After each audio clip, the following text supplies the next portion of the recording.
Avant de commencer, j'ai envie de dire, cette année n'a pas été facile. Et je pense que pour beaucoup d'entre nous, surtout ici à l'est de la RDC, ça serait mentir de dire le contraire. Entre la guerre, l'instabilité, l'insécurité, la situation politique, l'incertitude permanente, l'année a été lourde.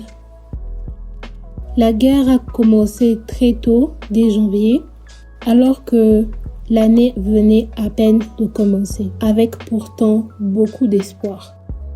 Je ne suis pas ici pour comparer les douleurs, ni pour minimiser ce que chacun a vécu. Je suis juste là pour partager mon vécu à moi, comme une sœur qui parle à d'autres. Si ça peut aider, tant mieux. Si ça peut accompagner, faire réfléchir ou simplement tenir compagnie, alors ça en vaut la peine. Cette année m'a appris énormément sur moi-même. La première chose, c'est l'endurance. J'ai compris qu'en réalité, on ne sait jamais vraiment jusqu'où on peut tenir, jusqu'à ce que la vie nous pousse un peu plus loin.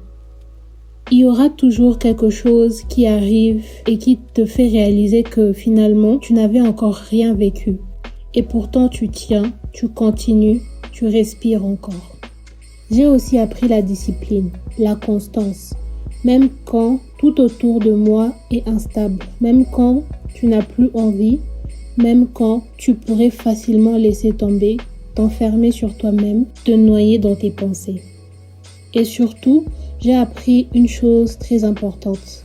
Peu importe à quel point tu planifies une année, peu importe à quel point tu es motivée, impatiente, pleine d'espoir, la vie fera toujours à sa manière. Pour moi, 2025, c'était « I'm going to take the best out of it ». Pour dire que je vais prendre le meilleur de cette année. Et je l'ai fait, mais pas du tout comme je l'imaginais. Cette année m'a aussi appris à poser des limites. J'ai compris que dès que quelque chose ou quelqu'un ne m'apporte ni paix, ni croissance, ni évaluation, c'était bye bye. Et ce n'est pas de la méchanceté, ce n'est pas du mépris, c'est du respect pour soi. Et quand je parle de ça, je ne parle pas seulement des personnes, je parle surtout des situations, des environnements, des dynamiques qui te vident plus qu'elles ne te nourrissent. Bien sûr, il y a des exceptions, la famille, les parents, ce sont des relations où on apprend à comprendre et à faire des compromis. Cette année, j'ai aussi compris une chose importante.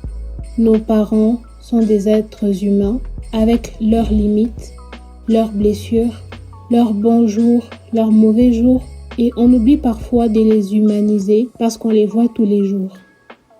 Sur le plan personnel, je peux dire que j'ai grandi vraiment.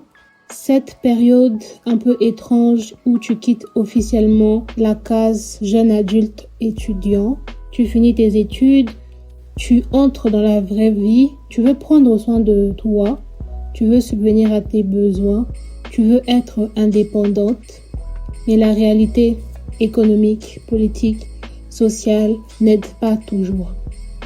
Alors tu apprends la persévérance, la patience et surtout, tu apprends que tu ne veux plus des choses qui ne te donnent pas la paix. La paix devient une priorité. Côté amitié, honnêtement, je n'ai rien à redire. Cette année, l'amitié a été à 100%. J'ai des très bonnes amies, des très bons amis et surtout, les amitiés entre femmes. Je suis tellement reconnaissante. En étant fille unique et dernière de la famille, n'ayant que des frères, vivre la sororité à travers les amitiés est une vraie bénédiction. Quand j'y pense, je ne peux que dire merci à Dieu. En amour, cette année a été un peu bittersweet, amère au début, mais douce à la fin. J'ai appris à laisser aller, à fermer certaines portes pour permettre à d'autres de s'ouvrir. Je peux dire que j'ai fini l'année avec un sourire. Financièrement, je ne vais pas mentir, ce n'était pas l'année que j'espérais. Mais quand je regarde ma Vision Board de 2025, je suis quand même fière. C'est pour ça que je dis toujours, les Vision Boards sont importants. Parce qu'à la fin de l'année, ils te permettent de mesurer, de voir ce que tu as accompli, même quand l'année t'a semblé chaotique. Et une chose que j'ai apprise sur les gens, c'est que les gens pensent surtout à eux-mêmes. Alors vis ta vie, ne vis pas pour plaire, ni pour tes parents, ni pour tes frères et sœurs, ni même pour tes enfants. Vis pour toi. Parce que tu es venu seul sur cette terre et tu partiras seul. Spirituellement, cette année a été intense.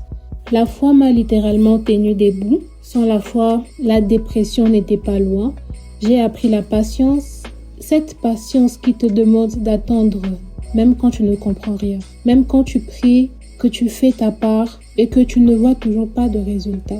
J'ai aussi appris à lâcher prise, à ne pas m'attacher à une seule chose pour laquelle je prie, au point d'en oublier tout ce que Dieu a déjà fait dans ma vie. Et surtout, l'acceptation. Accepter que même dans des moments sombres, Dieu est là. Accepter que tout arrive au bon moment. Croire que Dieu a des bons plans. Il y a certaines choses que je souhaiterais vraiment laisser en 2025. Je compte laisser l'auto-sabotage, l'autocritique excessive, les pensées anxieuses, les scénarios catastrophiques que je crée dans ma tête. Je laisse le doute, cette peur constante de l'avenir, cette angoisse de ne pas savoir à quoi ressemblera demain. Et je ne veux plus vivre comme ça. Et ce que j'emporte en 2026, la discipline, la constance, l'espoir, la vision et surtout la douceur envers moi-même. Je suis très patiente avec les autres, très compréhensive avec mes amis, mais avec moi-même, j'ai encore beaucoup à apprendre. Je termine cet épisode avec beaucoup de gratitude. Je suis reconnaissante pour la vie, pour la santé, pour mes amis, pour ma famille, pour avoir terminé mes études, pour avoir enfin lancé ce podcast, un projet qui vivait en moi depuis des années. Les 6 premiers mois de 2025 ont été très difficiles. J'ai perdu des proches et ça m'a appris à vivre chaque moment pleinement, à dire aux gens que je les aime, à passer du temps avec eux.